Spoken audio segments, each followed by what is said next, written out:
లక్ష్మి లక్ష్మి అమ్మ ఏం చేస్తున్నావే?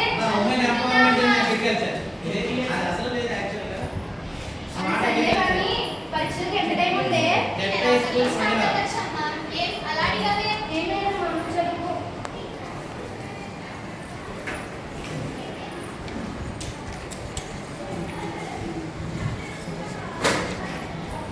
పర్వాలేదమ్మా, చెప్పమ్మా. నా పెళ్లి గురించా?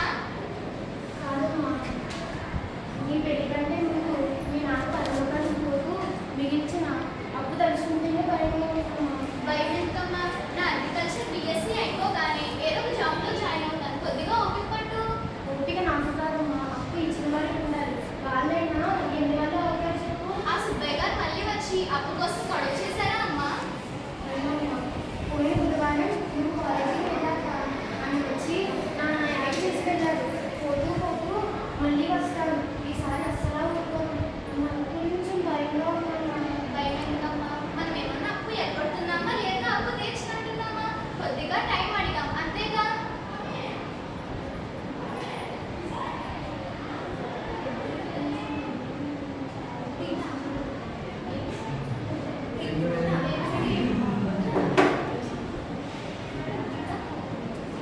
ఆ సుబ్బయ్య గారు మళ్ళీ వచ్చినట్టున్నారు. ఆ సుబ్బయ్య గారు మళ్ళీ వచ్చినట్టున్నారమ్మా. రండి రండి సుబ్బయ్య గారు, మజ్జిగ ఏమైనా తీసుకుంటారా? మర్యాదకి ఏమీ తక్కువ లేదు.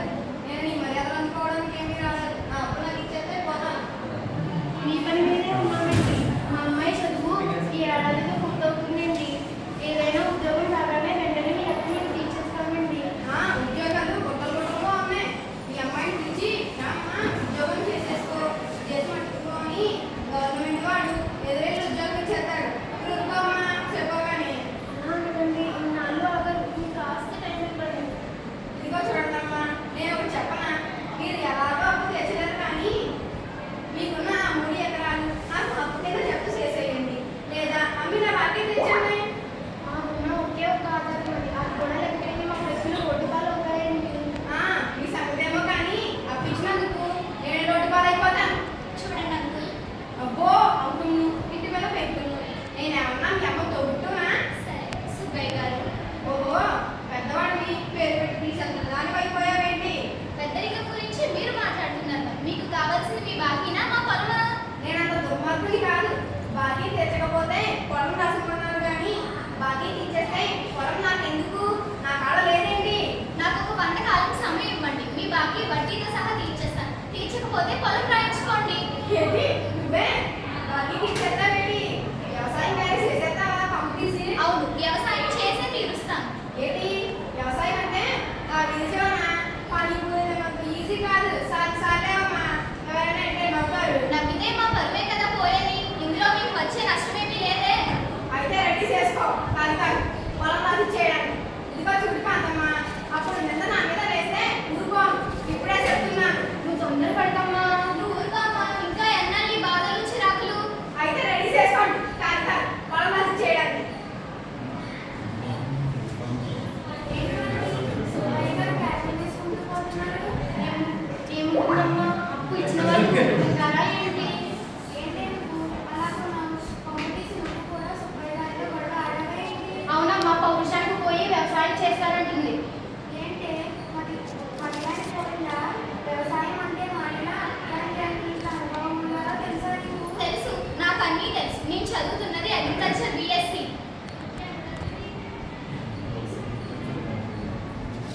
రోజులు గడుస్తున్నాయి, కాలాలు మారుతున్నాయి, ఋతువులు మారుతున్నాయి.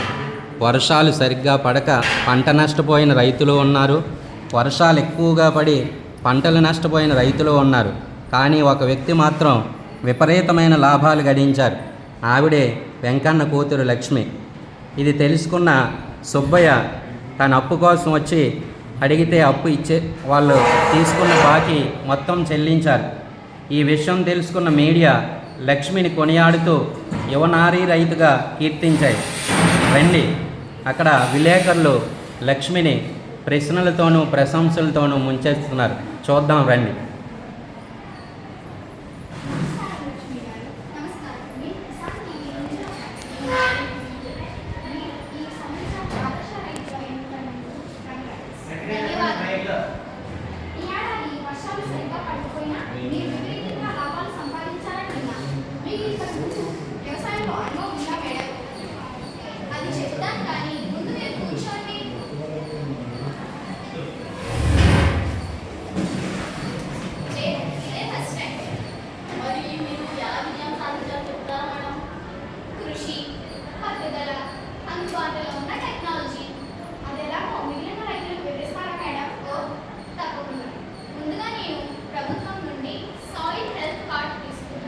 ఇది పూర్తిగా ఉంచడం, సాయిల్ను టెస్ట్ చేయించడం, అక్కడ నేలలో ఏ ఏ పోషకాలు ఉన్నాయో తెలుసుకున్నాను, అక్కడ నేలలో ఏ ఏ పంటలు అనుకూలంగా ఉందో చూసుకున్నాను, లేని పోషకాలను ఎరువు రూపంలో సమకూర్చుకున్నాను.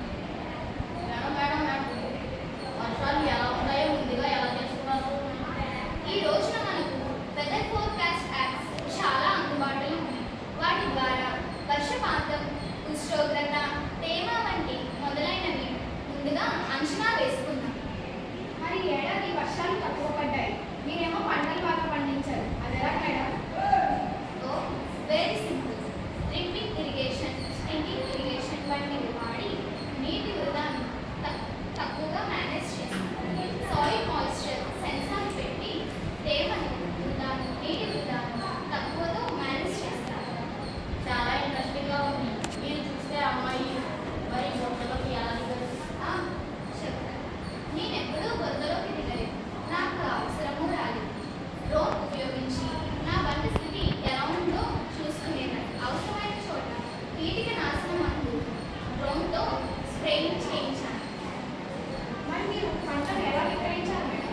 నేను లోకల్ దళాలను నమ్మలేదు, వారికి అమలు లేదు. నేషనల్ అగ్రికల్చర్ మార్కెట్లో ఆన్లైన్లో పంటలు అమ్మి లాభాలు సాధించాను. చివరిగా మీరు ఇచ్చే సందేశం స్త్రీ అబల కాదు, సబల. దృష్టి పెడితే మగవారి కంటే స్త్రీలే వ్యవసాయంలో బాగా రాణిస్తారు.